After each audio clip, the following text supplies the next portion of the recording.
Hi friends, आपण मैंने किपरि अच्छंती आशा करुच्ची बहुत भलरे थिबे। आज मु आपण मानक सहित गोटे simple straight hair cutting share करुच्ची, जहाँकि आपण जदि बिगनर्स थिबे केबे भी हेयर कटिंग करि नथिबे तो आपण जदि चाहिबे एही हेयर कटिंग को केवल गोटे मिनिट रे करि परिबे। तो एबे चलंतु आमे देरी न करी वीडियो को स्टार्ट करिबा।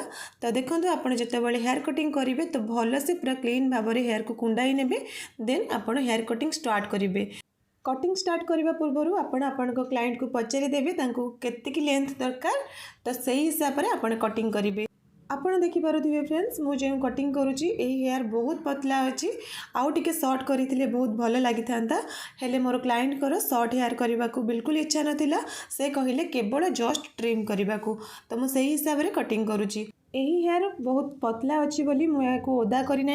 आपड़ जो कटिंग करुवे जदि हेयर टिके हेवी थी तो आप फास्ट ओदा करेंगे, तापर कटिंग स्टार्ट करेंगे।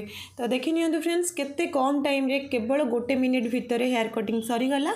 तो वीडियोटी जदि आपको टिके भी भल लगी तो मो चैनल को सब्सक्राइब करने सहित वीडियो को लाइक शेयर करने को केबे भी भूलिबेनी। रोजी फ्रेंड्स, पुणी देखा आ गोटे वीडियो।